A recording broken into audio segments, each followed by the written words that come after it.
Cord, इसे मेरु रज्जु कहते हैं। मेरु रज्जु, मेरु रज्जु, इसे हम लोग सेकंड ब्रेन कहा जाता है। सेकंड ब्रेन, अब सोचिए ये कितना महत्वपूर्ण होता है। सेकंड ब्रेन होता है, सेकंड ब्रेन के नाम से इसे जाना जाता है।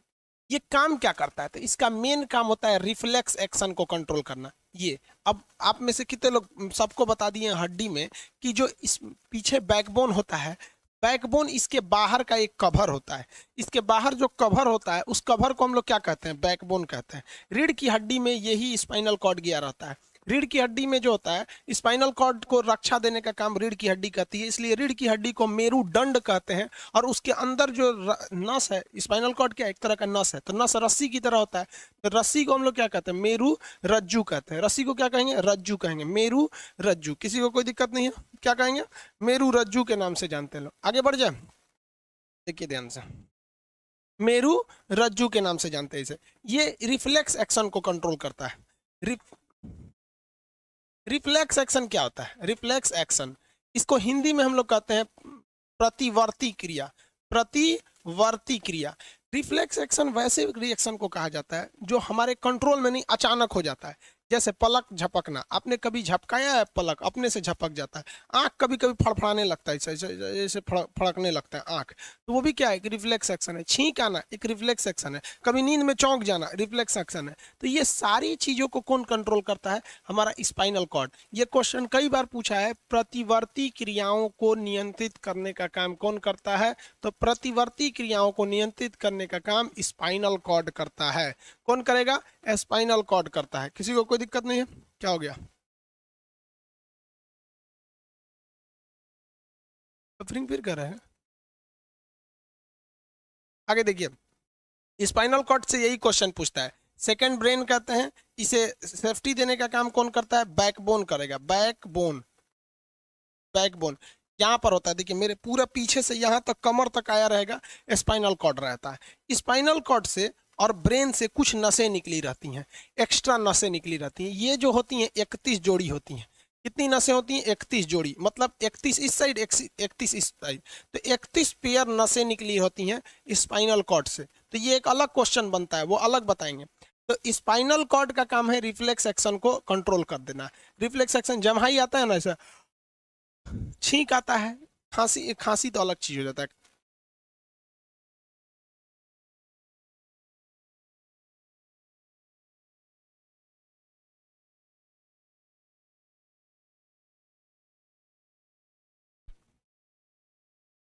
खांसी तो सर्दी की वजह से होगा, छींक जो होता है वो सब रिफ्लेक्स एक्शन की वजह से होता है। ब्रेन देखेंगे, इससे जो नसें निकली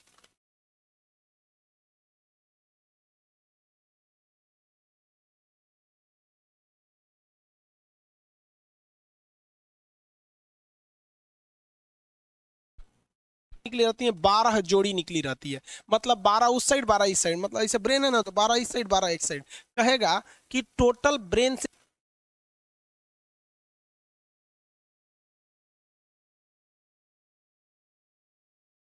कितनी नर्व्स निकली रहती हैं, यानी कितनी तंत्रिकाएं निकली रहती हैं। तो 12 जोड़ी तंत्रिकाएं यहाँ से निकली रहती हैं, और 31 जोड़ा जो तंत्रिका रहता है वो कहाँ से निकला रहता है? आपका स्पाइनल कॉर्ड से। 31 जोड़ा तंत्रिका स्पाइनल कॉर्ड से, और 12 जोड़ी तंत्रिका किससे निकली रहेगी? ब्रेन से निकली रहती है। तो हमारा जो नर्वस सिस्टम है, मतलब पूरे बॉडी को कंट्रोल करता है, वो 80 से 90% कंट्रोल करता है ब्रेन, और 10% चीजों को कंट्रोल करता है स्पाइनल कॉर्ड। इसलिए स्पाइनल कॉर्ड को हम सेकेंड ब्रेन के नाम से जानते हैं। सेकेंड ब्रेन किसे कहा जाता है? स्पाइनल कॉर्ड को कहा जाता है। समझ में आ गया कि नहीं आ गया? यहाँ पे स्पाइनल कॉर्ड और ब्रेन में बेसिक यही डिफरेंस था। जो नर्वस सिस्टम है, जो चैप्टर है नर्वस सिस्टम, इसके तीन हिस्सा होते हैं। एक का नाम होता है central nervous system. Central nervous system, NS लिख देते हैं नर्वस सिस्टम को, आप समझ जाएंगे। सेंट्रल नर्वस सिस्टम यही सबसे मेन होता है। इसमें रहता है ब्रेन, और इसी में रहता है आपका स्पाइनल कॉर्ड। स्पाइनल कॉर्ड, अब आप बताइए भाई, हम तो आपको पूरा का पूरा स्पाइनल कॉर्ड और ब्रेन दोनों बता दिए कि नहीं बता दिए? ब्रेन का हर एक हिस्सा बता दिए, चाहे वो मेमोरी को कंट्रोल करने वाला सेरिब्रम हो, बाहरी चोट सर्दी गर्मी बताने वाला आपका थैलेमस हो, अंदर की गर्मी ताप भूख प्यास गुस्सा प्रेम ये सब चीज़ों को कंट्रोल करने वाला हाइपोथैलेमस हो, या फिर आपका कार्पोरा पेंडिकल हो, या फिर जो भी सेरिबेलम सेरिब्रम, ये सारी चीज़ें ब्रेन का बता दी हम आपको। और स्पाइनल कॉर्ड जो है वो भी बता दिए आपको कि ये रिफ्लेक्स एक्शन को कंट्रोल करता है। छींक आना क्या है? Reflex action. जम्हाई लेना रिफ्लेक्स एक्शन। अंगड़ाई लेते हैं लोग, क्या होता है? Reflex action. समझ में आ गया कि नहीं आएगा? अब एक चीज देखेंगे, रिफ्लेक्स एक्शन यानी ये स्पाइनल कॉर्ड और ब्रेन इन दोनों को मिला देते हैं तो बन जाता है सेंट्रल नर्वस सिस्टम। एक बार एग्जाम में क्वेश्चन आया था कि शरीर में सबसे महत्वपूर्ण मतलब ये जो होता है नर्वस सिस्टम तंत्रिका के लिए सबसे महत्वपूर्ण कौन होता है? तो ऑप्शन में था ब्रेन, ऑप्शन ए में था क्या चीज? ब्रेन। लड़कों ने कहा कि यही जरूरी है, मार दो। ऑप्शन 2 में था आपका स्पाइनल कॉर्ड, और ऑप्शन सी में लिखा था central nervous system. Central nervous system. तो भाई लड़कों ने क्या गलती कर दिया? उन्होंने मार दिया ब्रेन। भाई साहब आपका स्पाइनल कॉर्ड नहीं रहेगा ना तो नीचे का सिग्नल है ब्रेन तक नहीं पहुंचेगा। स्पाइनल कॉर्ड भी उतना ही जरूरी है जितना ब्रेन। आपके ब्रेन पे चोट अच्छे से लग जाएगा तो भी आप मर जाएंगे, और स्पाइनल कॉर्ड पे भी चोट अच्छे से लगेगा तो भी मर जाएंगे। तो लड़कों को लगा कि भाई कंट्रोल तो 90% यही करता है, एक काम करते हैं इसको मार देते हैं, ये लगभग 10% तो कंट्रोल करता है, इसको छोड़ देते हैं। जबकि उन्होंने सेंट्रल नर्वस सिस्टम को ध्यान नहीं दिया। सेंट्रल नर्वस सिस्टम जो होता है वो ब्रेन और स्पाइनल कॉर्ड दोनों को मिलाकर बनता है। समझ में आ गया आप लोग को? सबसे जरूरी क्या है? Central nervous system. Central nervous system का पहला हिस्सा ब्रेन और दूसरा हिस्सा आपका स्पाइनल कॉर्ड। किसी का कमर तोड़ दीजिएगा तो उसकी तो कमर की हड्डी टूटेगी, और उसी हड्डी, कमर की हड्डी मतलब ये रीढ़ की हड्डी तो खोखली होती है, उसी के अंदर क्या रहता है? आपका स्पाइनल कॉर्ड रहता है। समझ में आ गया कि नहीं आ गया? चलिए अब दूसरा देखते हैं लोग। ये पहला नर्वस सिस्टम समझ में आ गया आपको? सेंट्रल नर्वस सिस्टम में कोई प्रॉब्लम नहीं। अब इसके बाद आता है परिधीय तंत्रिका तंत्र। अरे भाई साहब हिंदी तो इसको कर ही लेंगे ना। सेंट्रल को क्या कहते हैं? केंद्रीय। नर्वस को क्या कहते हैं? तंत्रिका। सिस्टम को क्या कहते हैं? तंत्र।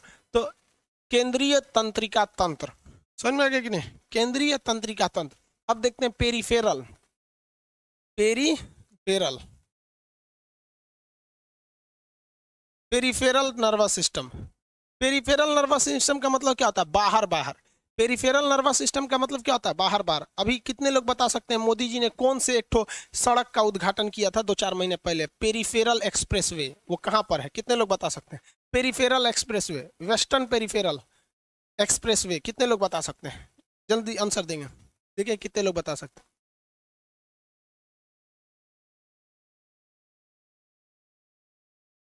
सर गठिया का मेडिसिन, बाबू मेडिसिन डॉक्टर ना अच्छा से बता देगा, आप खुद बताइए ना। हम तो आपको अप्लाइड चीजें बताएंगे ना, डॉक्टर बताएगा आप लोग को। हाँ मेडिसिन वगैरह होता ना, हम गठिया का पूछ रहे हैं। अरे भाई नहीं भाई, हिमाचल प्रदेश नहीं। कहाँ बताया था उन्होंने? गुजरात नहीं, गलत। यूपी गलत, हिमाचल प्रदेश गलत, लद्दाख गलत। लद्दाख में तो उन्होंने अटल टनल गलत। दिल्ली वेरी गुड, दिल्ली में सही है, वेरी गुड। दिल्ली में उन्होंने किया था। भाई साहब दिल्ली आप में से बहुत लोग गए होंगे, इतना जाम लगता है दिल्ली में ना, पागल हो जाएगा आदमी। सिग्नल 40 सेकंड के लिए रेड करता है तो 2 किलोमीटर पीछे गाड़ियों की जाम लग जाती है, बहुत भयानक जाम लगता है। तो पेरिफेरल रोड का कल्पना किया गया। पेरिफेरल रोड क्या चीज है आप देखिए ध्यान से। एक्चुअली यहाँ पेरिफेरल आ गया तो हम आपको समझा देते हैं, नहीं तो आप कहेंगे कि मास्टर साहब ज्योग्राफियो ही में पढ़ा होता नहीं। भोजपुरी समझते हैं आप लोग? ना बुझे लो लोग तो ही जब बुझ लो, कुल भाषा बुझे के चाहिए। देखिए ये वाला स्टेट जो है ना दिल्ली है, ये कौन सा है? दिल्ली है। अब दिल्ली के एक साइड में अगर आप देखेंगे तो एक साइड में ये है हरियाणा, और ये एक साइड में है यूपी। एक साइड में क्या है? यूपी।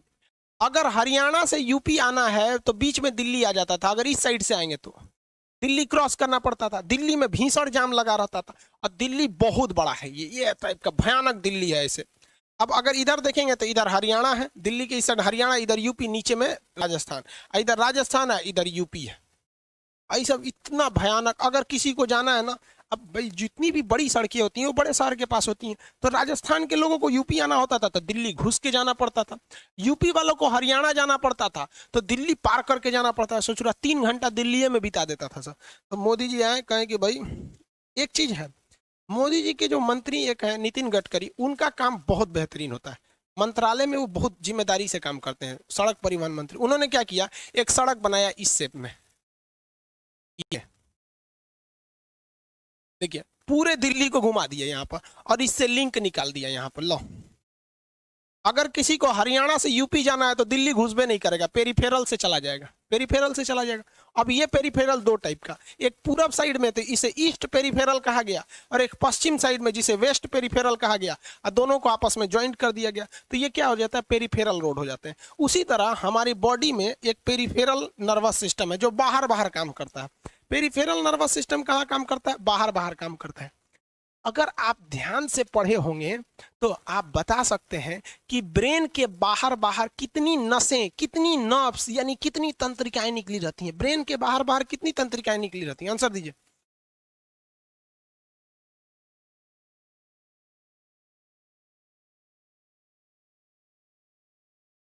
कितनी निकली रहती हैं बाबू?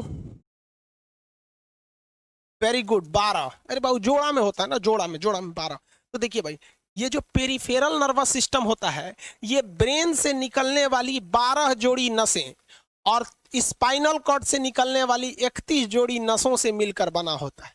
31 जोड़ी नसों से मिलकर बना होता है। समझ में आ गया कि नहीं आ गया? कितनी जोड़ी नसों से? 31 जोड़ी नसों से मिलकर बना होता है। 12 + 31 यानी जो स्पाइनल कॉर्ड से जो नसें निकली हैं वो, और जो ब्रेन से नसें निकली हैं वो। समझ में आ रहा है कि नहीं आ रहा है? अब एक चीज देखिए, एक लड़का पूछ रहा है कि सर वर्टिब्रल कॉलम में क्या डिफरेंस है। अरे भाई हम बताए थे आपको, अब आप कंफ्यूजन में है, हम कैसे बताएंगे आपको।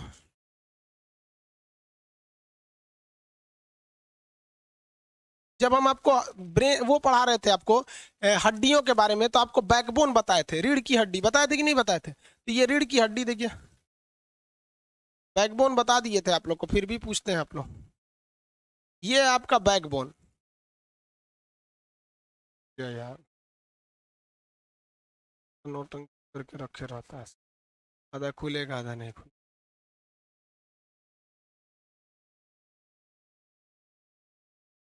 ये पीछे की जो हड्डी रहती है इसे बैकबोन कहा जाता है।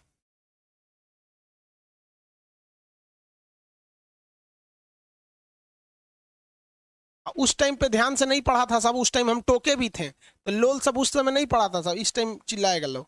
ये जो हड्डी है ना, बोन, बोन यानी हड्डी, हड्डी, इसका नाम है बैकबोन। बैकबोन, इसी को हम लोग कहते हैं वर्टिब्रल,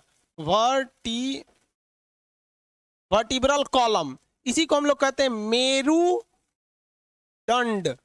इसी को कहते हैं हम लोग रीढ़ की हड्डी, रीढ़ की हड्डी, रीढ़ की हड्डी। तो ये है आपका रीढ़ की हड्डी, ये पूरा का पूरा ये रहा आपकी रीढ़ की हड्डी।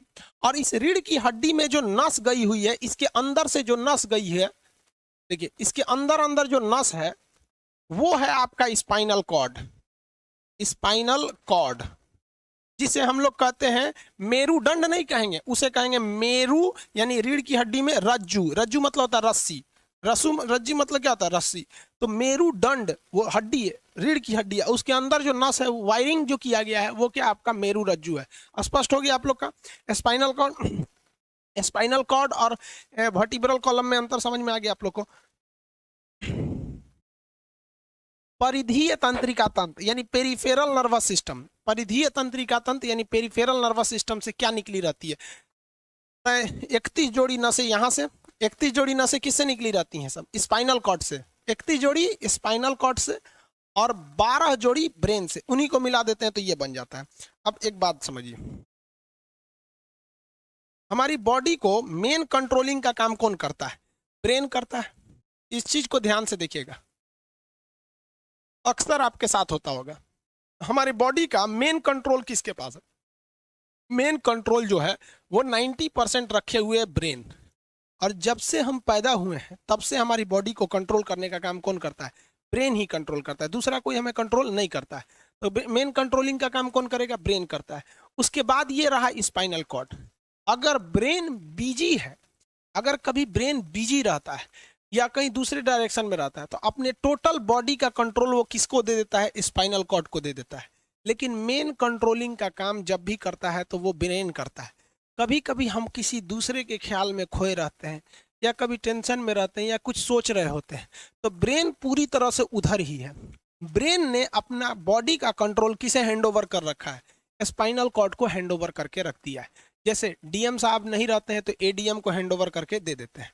तो जब कभी भी कंट्रोल से बाहर हो जाती है कोई भी चीज, मतलब ये दिमाग कहीं दूसरी ओर बिजी हो जाता है, तो हमारे बॉडी को कंट्रोल कौन करने रहता है? Spinal cord. अब स्पाइनल कॉर्ड को कुछ अच्छा एक्सपीरियंस नहीं है बॉडी को कंट्रोल कैसे करना है। जैसे मान लीजिए ये मार्कर है, ठीक है, यहाँ पर, तो हमारे ब्रेन में इस में है आपका सेरिब्रम, जिसको पता है कि इस मार्कर का वेट बहुत कम है, तो ये उतना ही शक्ति का आदेश देगा कि भैया आराम से उठा लो। समझ में आ गया? लेकिन अगर बाल्टी से भरा पानी है ना, मतलब किसी बाल्टी में पानी भरा हुआ है, तो हमारा आंख देखेगा तो सेरिब्रम बोल देगा अरे बकलोलो पूरा भर पानी है, तेजी से उठाओ, उसको तेजी से उठाना पड़ेगा।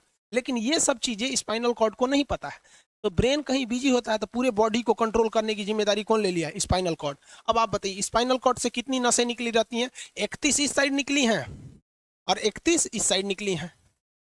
31 जोड़ी नसें निकली रहती हैं, दोनों साइड से नसें पतली पतली निकली हैं। जैसे ब्रेन बिजी हुआ, स्पाइनल कॉर्ड को कहा, स्पाइनल कॉर्ड 31 जोड़ी नसों को कहा सब लोग रेडी हो जाओ, कुछ नहीं होना चाहिए, कुछ नहीं होना चाहिए, एकदम अलर्ट मोड पर, हमला हो सकता है पूरा। अब ब्रेन किसी को सोच रहा है इतना सुंदर थी, ये थी, ऐसे करके सोच रहे हैं। अब पूरे बॉडी को कंट्रोल कौन रखा है? आपका स्पाइनल कॉर्ड। तब तक पीछे से आपका कोई मित्र आके कहता है वो, अब डर जाते हैं। इसे क्यों डर जाते हैं? रीजन समझिए क्या है कि ब्रेन उस समय बिजी था, संभालने की जिम्मेदारी स्पाइनल कॉर्ड की थी, और स्पाइनल कॉर्ड ने अपने 31 जोड़ी नसों को अलर्ट मूड पर रखा था। जैसे वो बोले ना 31 का स्टीजो अलर्ट हो गया, क्या हुआ क्या हुआ, तब तक झट से झटका लगता है, तुरंत ब्रेन अपने कंट्रोल में ले लेता है, अरे बकलोलवा क्या कर रहा है? तब देखे सोच रही तो हमारा दोस्त है। तो जब कभी भी आपके सामने से कोई आके कहेगा भो, तो आप नहीं डरेंगे, क्योंकि आपका ब्रेन एकदम एडजस्ट कर रहा है, तो बकलोला भो बोलेगा। लेकिन जब कभी आपका ब्रेन दूसरे ओर होता है और आपकी बॉडी का कंट्रोल का टेक ओवर स्पाइनल कॉर्ड ले रखा है, तो चौंक जाते हैं आप लोग।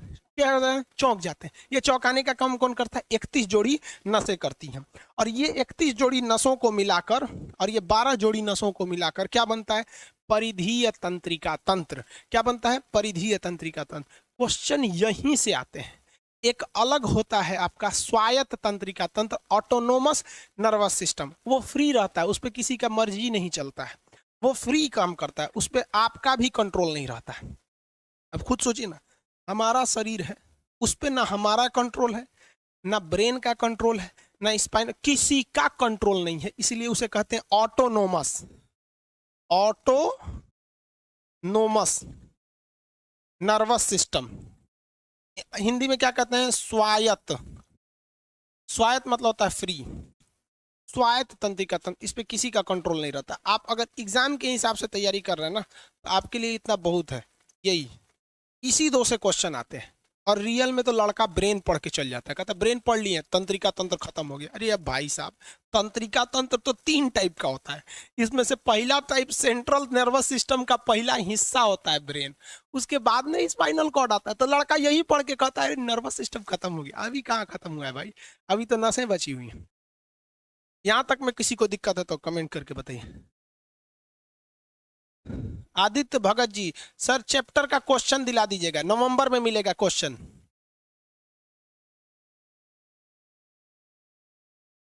किडनी में वाटर कैसे आता है? अरे लोल, क्वेश्चन पूछने से पहले तुमको ये तमीज नहीं है कि ये टॉपिक ब्रेन का है कि किडनी का है? किडनी पढ़ाए हैं अभी? अभी कभी ऐसा ही क्वेश्चन पूछना मन ही नहीं करता कमेंट हुआ देखने का। यहां से कोई क्वेश्चन है ब्रेन से तो पूछो लोल कहीं का, ब्रेन से, ब्रेन खत्म होने जा रहा है, किडनी पूछता है। ऑफलाइन में रहता पीटबो करते हैं।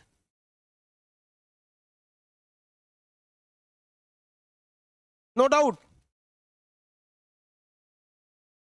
सर, जानवर के पास ब्रेन नहीं होता। अच्छा क्वेश्चन है। देखिए, आप कोई भी क्वेश्चन पूछो बाबू, हमको क्वेश्चन से ऐतराज नहीं है, हमें ऐतराज बस इस चीज से रहता है कि हम जो टॉपिक पढ़ा रहे हैं फिलहाल आप उस टॉपिक से पूछिए ना। अब आप पूछेंगे कि सर हड्डी, अब हड्डी जब पढ़ा रहे थे करे ब्रेन में क्या होता है? देखिए, जानवरों में सबसे बड़ा प्रॉब्लम क्या होता है कि उनके पास ये सब चीज होता है, लेकिन उसका पावर कम होता है, बहुत ही कम क्षमता का होता है। जैसे हमारे पास 2 गो मोबाइल है, देखिए, एक तो नया 2016 का है, इसमें हर चीज वे कम है, ससुरा का रैम कम है, हार्ड डिस्क कम है, सब चीज कम है, स्क्रीन छोटा है। एगो वाला है रियलमी का, कौन कंपनी है? रियलमी है ना, ये रियलमी का है। ये वाला जो है ना, ये 2020 का है, ये 2020 का है। और मान लीजिए इससे और तगड़ा ले लेंगे तो देखिए दोनों में प्रॉब्लम क्या है, ये ओल्ड डेटेड है, इसकी क्षमता कम है लेकिन इसकी क्षमता थोड़ी सी ज्यादा है, इसका कैमरा भी अच्छा है, इसका कैमरा खड़बड़ है, इसमें सोच रहा मैं फ्लैश लाइट नहीं, इसमें फ्लैश लाइट भी है। तो वही होता है, जानवरों के पास भी दिमाग होता है लेकिन वो ससुरा अपडेटेड नहीं रहता है, सब बहुत कैपेसिटी कम रहती है। इसलिए जानवरों में भी देखिएगा ना, अगर आपकी गाय अगर भाग गई है, एक बार हमारे घर की एक गाय थी, उसको डॉक्टर के पास ले गए थे लोग, 8 किलोमीटर दूर डॉक्टर था वहां पे, वहां पे लेके गए थे लोग, उसको कुछ प्रॉब्लम हो गया था, डॉक्टर सुई दिया ना, गाय तुड़ा के भाग गई। और ससुरी पहली बार गई थी वो हॉस्पिटल में, जानवरों के हॉस्पिटल में, इसके बाद वो कभी गई नहीं थी, लेकिन वो रास्ता याद रखी थी, वापस आ गई थी। जानवरों में रास्ता याद रखने की क्षमता बहुत जबरदस्त होती है। इसलिए देखिएगा शहरों में खास करके पटना वगैरह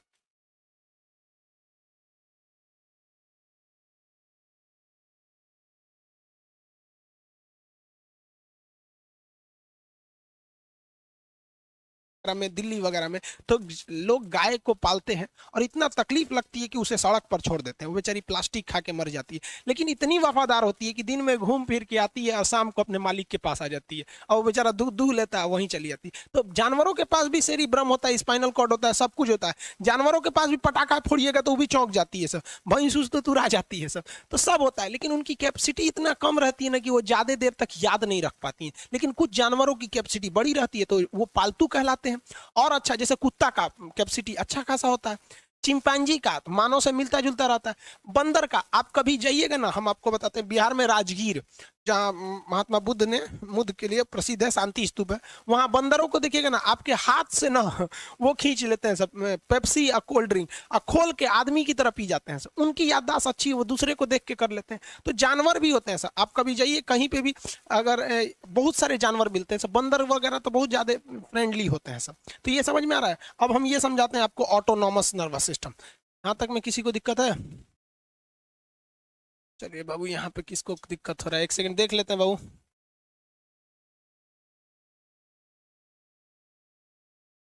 सर स्पाइनल कॉर्ड का ऑपरेशन हो सकता है? हाँ होता है बाबू, अभी बता। चलिए इसको एक्सप्लेन कर देते हैं। देखिए हमारी बॉडी में दर्द को कौन बताता है? मान लीजिए कोई पीट रहा है, हर हाथ काट रहा है, तो ये बाहर से ना काट रहा है, हाथ काट रहा है, तो दर्द करेगा, कौन बताएगा? बाहरी चोट को हाई थैलेमस बताता है, थैलेमस। कौन बताता है? थैलेमस। और अंदर से दर्द कर रहा है तो हाइपोथैलेमस। जैसे अंदर से पेट दर्द कर रहा है तो हाइपोथैलेमस कहेगा रे ससुरा पेटवा दुखा रहा है, और कोई पेटवा पे एक फाइट मार दिया तो थैलेमस कहेगा ससुरा मार रहा है, दुखा नहीं रहा है, मार रहा है। तो एक बात बताओ भाई, ये पेट के पास से ये जानकारी, पेटवा के पास से जानकारी आई खोपड़िया को दिया कौन? पेटवा के पास से जानकारी खोपड़िया को दिया कौन? कौन दिया? तो पेटवा के पास से जानकारी दिया गया स्पाइनल कॉर्ड को। स्पाइनल कॉर्ड ने कुछ भी नहीं किया, यहां से ये सारा सिग्नल किसको पास भेज दिया? ब्रेन के पास भेज दिया, और ब्रेन डिसाइड करेगा कि ये अंदर का दर्द है कि बाहर का दर्द है। इसलिए डॉक्टर जब ऑपरेशन करता है ना, ऑपरेशन करेगा तो आजकल डॉक्टरवा क्या करता है ना, स्पाइनल कॉर्ड में एगो सुई लगा देता है। देखिए ये स्पाइनल कॉर्ड है ना, एगो यहीं पे गर्दन के पास एक तो सुई लगा देगा, और जैसे सुई लगाएगा तो यहाँ स्पाइनल कॉर्ड और ब्रेन का कनेक्शन तोड़ देगा, वो ये कनेक्शन तोड़ देगा कुछ समय के लिए, हमेशा के लिए नहीं, परमानेंट तोड़ देगा तो मरिए जाएंगे। क्योंकि मूवी देखे हैं उसमें परमानेंट तोड़ देता है उसका, यहाँ से कनेक्शन कुछ देर के लिए फॉल्ट कर देता है, एगो इंजेक्शन मारेगा, कनेक्शन खत्म। अब आप इधर काट पुट कुचू कर दीजिए, उसको कोई असर नहीं करने वाला है। तो आजकल जो ऑपरेशन किए जाते हैं वो स्पाइनल कॉर्ड में इंजेक्शन देकर कर दिया जाता है, जिससे कि आपके ब्रेन तक यहां से जानकारी नहीं पहुंच पाती है।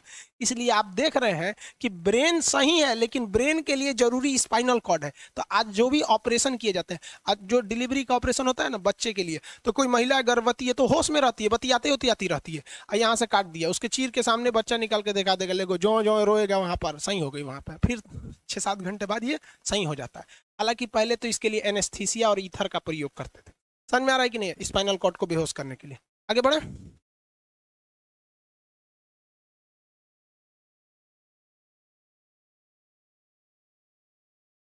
किडनी में लाइव नहीं होइएगा, आप तो यहीं पूछ लीजिएगा, लोल जो ब्रेन है बस ब्रेन से पूछिए। अब आगे समझाते हैं। यहाँ देखिए, स्वायत्त नर्वस सिस्टम एक ऐसा तंत्र है जिस पर आज तक ससुरा कोई डॉक्टर बताया ही नहीं कि ये ससुरा होता कैसे है। जैसे ये हमारा ब्रेन है, यहाँ फिगर देखें, अब क्वेश्चन बंद कीजिए, ये समझिए, ये ब्रेन है और ये स्पाइनल कॉर्ड है। ब्रेन और स्पाइनल कॉर्ड को मिला दीजिएगा तो बन जाता है सेंट्रल नर्वस सिस्टम, बन जाता है। अब उसके बाद देखिए, ब्रेन से निकलती है 12 जोड़ी नसें और स्पाइनल कॉर्ड से निकलती है 31 जोड़ी नसें। अगर इन नसों को मिला देते हैं, दोनों नसों को मिला देते हैं तो बनता है पेरिफेरल नर्वस सिस्टम। क्या बनता है? Peripheral nervous system. समझ में आ गया कि नहीं आ गया? किसी को कोई दिक्कत? लेकिन अगर आप इन सबको हौड़ दीजिएगा, क्या करिए? हौड़ दीजिए। हौड़ने का मतलब समझते हैं? घिघोर दीजिए एकदम। उसको क्या कहा जाता है जी हिंदी में? हौड़ देने का। मिक्स कर दीजिए, समझे? सीबीएसई वाला समझ रहे हैं ना? तो mix all types of nervous system, then it become the autonomous nervous system. Okay, do you understand what I am saying? तो देखिए, जब आप पूरा हौड़ देते हैं ना तो हो जाता है, वैज्ञानिक सब पगला जाता है, क्या हो गया? तो ऐसे ही सिस्टम को कहते हैं हम ऑटोनोमस नर्वस सिस्टम। ये जिस लड़के को समझ में आ गया, गधा है क्योंकि ये समझ में आता ही नहीं है, क्योंकि अभी हम समझाए ही नहीं है, तो समझ कैसे गया? गधा कहीं का। देखिए, इसमें दो चीजें आती हैं। एक आते हैं सिंपैथेटिक, सिंपैथेटिक, एक होता है पारासिंपैथेटिक। पारासिंपैथेटिक इसे हिंदी में कहते हैं अनुकंपीय, और इसे कहते हैं परानुकंपी। परानुकंपीय, देखिए इसमें दो ही घटनाएं होती हैं, अनुकंपी और परानुकंपी। अनुकंपीय क्या होता है समझिए ध्यान से। जब कभी इंसान डर जाता है, जरूरत से ज्यादा डर जाए, अचानक उसे डर लग जाए, तो वो होता है सिंपैथेटिक घटना, अनुकंपीय घटना हो जाती है। जैसे आप किसी होटल में अकेले सोए हैं और ससुरा, कभी कभी मान के चलिए कि आप लॉज में लेके रहते हैं। स्टूडेंट लाइफ में लड़का अक्सर बाहर लॉज में पढ़ाई करता है, तो कभी कभी छुट्टी का दिन होता है ना, जैसे हम भी स्टूडेंट लाइफ में जब हम लोग थे तो इलाहाबाद में जब पढ़ रहे थे, तो आज से 12-13 साल पहले, तो हॉस्टल के सारे लड़के छुट्टी में चले गए थे। यही दुर्गा पूजा का समय था, सारे लड़के चले गए और हम दुर्गा पूजा में गए नहीं।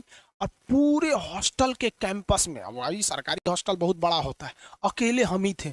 अब उसे थोड़ा डर लगने लगा और रात में ना अचानक दरवाजा कोई ऐसे चूं चूं आवाज आने लगा, तो जो हम बहुत डर गए थे। अरे यार, ग्रेजुएशन फर्स्ट ईयर का स्टूडेंट कितना दिमागे रहता है उसके पास, डरल रहता है, डर गए एकदम। तो जब आप डर जाते हैं तो उसी को कहते हैं सिंपैथेटिक, यानी अनुकंपीय। और इस डर के बदौलत आपके बॉडी में कुछ गड़बड़ होने लगता है, आपकी आंखें बड़ी हो जाती हैं, ऑटोमेटिक आंखें बड़ी हो जाती हैं, सांस तेजी से चलने लगता है, रोंगटे खड़े हो जाते हैं ना, जो चेहरे पे जो रोम्स होते हैं ना, बाल खड़े हो जाते हैं एकदम, पसीना आने लगता है, पसीना। और जबकि मुंह सूख जाएगा, मुंह में थूक नहीं बनेगा, लार नहीं बनेगा, थूक सूख जाएगा, थूक नहीं घोटाएगा।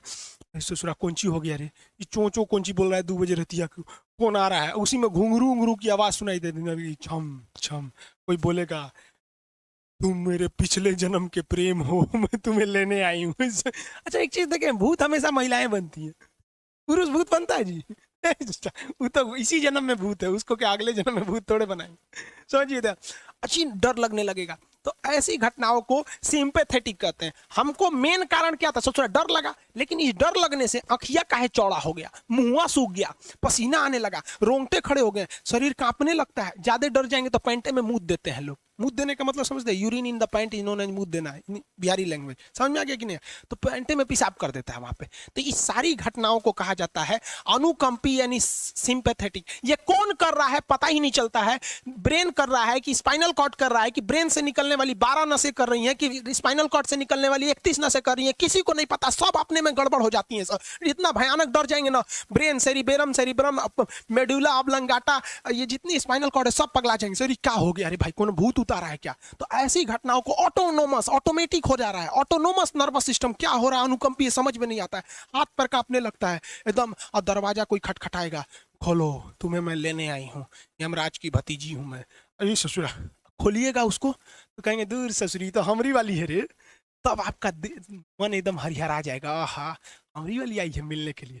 तब जब आप रिलैक्स हो जाते हैं तो उसे कहते हैं पारासिम्पैथेटिक, यानी परा अनुकंपीय। अब जो जो घटनाएं हुई थी सब नॉर्मल हो जाएगा, अखिया जो चकरा गया था नॉर्मल हो जाएगा, जो मुंह सूख गया था अब मुस्कुराने लगेंगे, आओ आओ बैठो बैठो बैठो, हॉस्टल में कोई नहीं है, बैठो बैठो बैठो बैठो यहाँ पे। और जो ऐसे समझ में आ गया कि नहीं, और जो रोंगटे खड़े हो गए थे अब वो नॉर्मल हो जाएंगे, पसीना उसीना नॉर्मल हो जाएगा एकदम। मुंह तो दिए हैं पैंट में तो कहेंगे बैठो बैठो हम कपड़ा बदल के आ रहे हैं, बैठ जाओ बैठ जाओ। समझ में आ गया कि नहीं? इसको कौन कंट्रोल कर रहा था पता ही नहीं चलता। आप लोग के साथ भी ऐसा ही घटनाएं हुई होंगी, हम लोग के साथ भी हुई थी, सबके साथ होता है यार, सबकी जिंदगी बचपन में एक ही जैसी होती। समझ में आ गया कि नहीं? इसको कोई कंट्रोल ही नहीं कर पाता, इसलिए इसे ऑटोनोमस कहते हैं। कि कौन कंट्रोल किया समझ में नहीं आता है। समझ में आया कि नहीं? किसी को दिक्कत? तो टोटल नर्वस सिस्टम कितने टाइप का होता है? 3। नर्वस सिस्टम 3 टाइप का, किसी को कोई दिक्कत नहीं। समझ में आ गया? क्वेश्चन पूछिए ब्रेन से।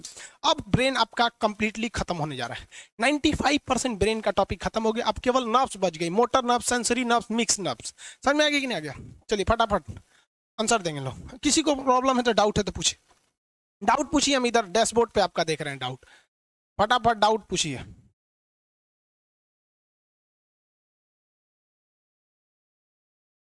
सर आईक्यू लेवल क्या होता है? देखिए आईक्यू लेवल क्या होता है, अच्छा क्वेश्चन है। आप बस बस इसका जवाब दे लेने दीजिए फिर पूछिए। आईक्यू लेवल क्या होता है? इस ब्रेन का सबसे महत्वपूर्ण हिस्सा जो होता है सेरिब्रम होता है। सेरिब्रम ही हमारी मेमोरी को कंट्रोल करके रखता है। जिसकी मेमोरी अच्छी होती है उसे पढ़ाई लिखाई की चीजें, हर चीजें याद रहती हैं। तो इसको नापने का भी कोई ना कोई एक यूनिट होना चाहिए ना। जैसे हम आपको गेहूं देंगे तो तुरंत ही उसको किलो में नापिएगा, चावल देंगे तो किलो में नापिएगा, कपड़ा देंगे तो मीटर में नापिएगा, गैस देंगे तो वॉल्यूम में नापिएगा, एमएल में नापिएगा, में लीटर में पानी नापिएगा। उसी तरह से हम कितना देर याद रखते हैं इसको काटेक्स में नापते हैं। जिसका काटेक्स ज्यादा उसको कहते हैं कि ससुरा बहुते इसका दिमाग तेज है, यानी इसका आईक्यू लेवल ज्यादा है।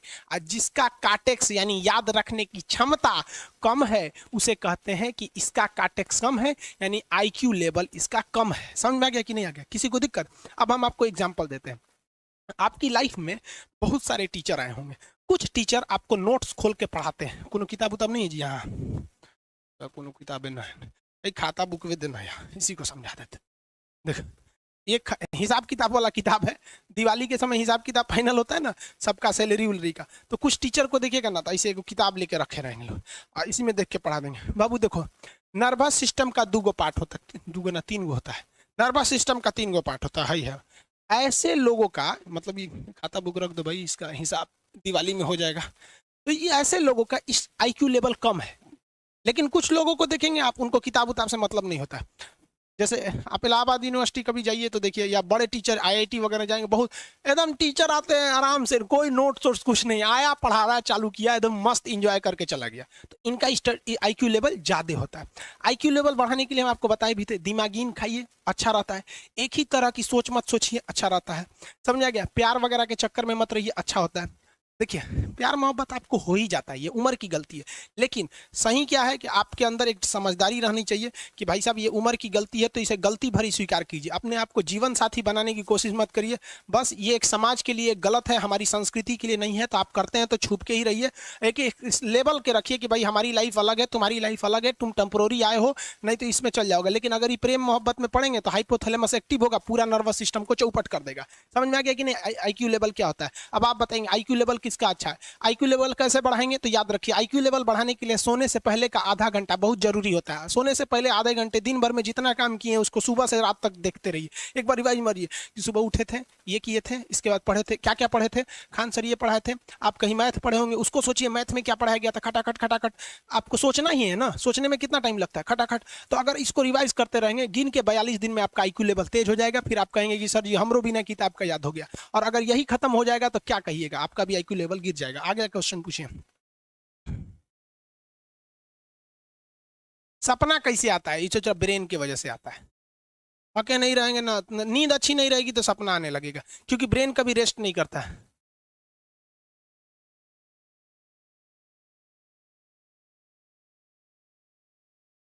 टॉपिक भूल जाते हैं, मतलब आपके दिमाग में दूसरा टॉपिक चलता है। आप लाइफ में किसको किसको आई लव यू बोले हैं कभी भूले हैं? नहीं। कौन कौन आपको मारा है या कुछ उल्टा सीधा बोला है, नहीं भूलते हैं। रीजन क्या है, आप कितनी बार किसी चीज को रिवाइज मारते हैं। 21 दिन के अंदर अगर आपका दिमाग कभी किसी चीज को रिवाइज मार दिया ना, तो फिर वो भूलने नहीं देगा अगले 2 महीने तक। यानी हर 21 दिन पे उसको रिवाइज मारते रहिए, मारते रहिए, मारते रहिए। और अगर हर 7 दिन पे मारेंगे ना, तो वो एकदम फिक्स हो जाएगा, एकदम फिक्स हो जाएगा। हम लोग को क्या है भैया, दिन रात पढ़ाते पढ़ाते पढ़ाते पढ़ाते आदमी पगला जाता है। इसलिए अब कोई नींद में भी पूछेगा, खान सर स्वायत्त तंत्रिका तंत्र किसे कहेंगे, तो हम कहेंगे, स्वायत्त में कुछ नहीं आएगा, पेरी ये आ जाएगा आपका सिंपैथेटिक और पैरासिम्पैथेटिक, बस यही आ जाएगा। क्यों इतना जल्दी जल्दी जल्दी जल्दी रिवाइज मारा आदमी कि ये हमारा सब कॉन्शियस माइंड में घुस गया है। सब कॉन्शियस, देखिए कॉन्शियस माइंड उसे कहते हैं जिस पर हमारा कंट्रोल रहता है।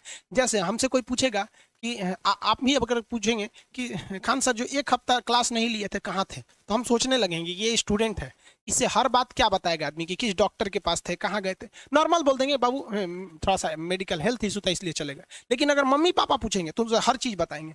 तो जो चीज हमारे कंट्रोल में नहीं रहता है वो उसे क्या कहते हैं, सब कॉन्शियस माइंड। जैसे कोई हमारा नाम पूछेगा, खटाक से बता देंगे खान सर, समझ में आ गया कि नहीं आएगा। ओरिजिनल नाम तो आपको भी नहीं बताते हम लोग यहाँ पे। तो सब कॉन्शियस माइंड में घुसा दीजिए जो चीज। जैसे आप स्टेशन पे उतरिए या बस स्टैंड पे उतरिए, अपने घर जाने के लिए कभी रास्ता याद किए हैं, हाँ इसके बाद दाहिने मुड़ना है, बाएं मुड़ना, आप फोन पे बतियाते भी चले जाते हैं। तो जब कभी किसी चीज को बहुत बार रिवाइज मार देते हैं तो वो चला जाता है सब कॉन्शियस माइंड में, फिर आपको याद करने की जरूरत नहीं है। सपना कैसे आता है, जब आपकी नींद अच्छी नहीं होती है तब। नींद प्रॉपर लिया कीजिए, नींद में कोई कमी नहीं आनी चाहिए। आप जिस दिन बहुत ज्यादा थके रहेंगे उस दिन कोई सपना नहीं आता है। हम लोग का जब ऑफलाइन क्लास रहता था, सुबह 7 बजे से रात 9 बजे तक पढ़ाता था आदमी, जो ने करवट सोता था उधरे उठ जाता था, सपना का नाम ही नहीं आता था। समझ में आ गया कि नहीं, सपना वगैरह नहीं चीज है। अगला देखिए, मन किसे कहता है, अरे ब्रेनवे को मन का। कोमा क्या होता है, ब्रेन सूज जाता है तो उसे कोमा कहा जाता है।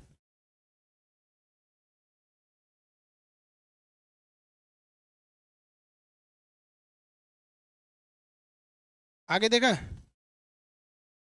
चलिए 2 चीज और, कोमा, वेरी गुड। ऐसा क्वेश्चन पूछिए हम आपको कभी मना नहीं करें। एक चीज पूछ रहे हैं सर कोमा क्या चीज होता है और सर दर्द क्यों करता है।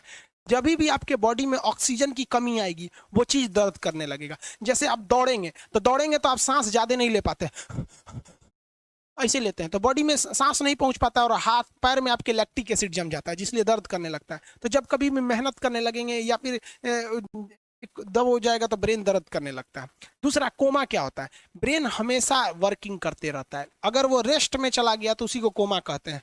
अब परमानेंटली रेस्ट में चला गया तो मरिए जाएंगे। बेहोशी में क्या होता है कि ब्रेन और स्पाइनल कॉर्ड का संपर्क टूट जाता है।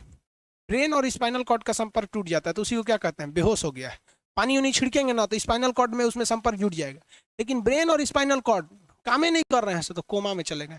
कोमा को हाफ डेथ कहा जाता है, आधा मरा हुआ व्यक्ति है। जो व्यक्ति कोमा में चला जाता है ना, कोई जरूरी नहीं है कि वापस आएगा ही आएगा। लेकिन बेहोश है तो कोई दिक्कत नहीं, पानी फेंकिए मार देगा। उसको कहते हैं लोग बिहार में, लोग दांत लग गया, फीट मार दिया, पानी फेंकिए सही हो जाता है।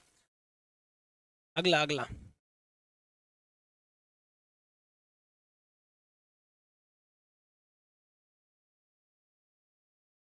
मिर्गी एक बीमारी है ब्रेन की बाबू।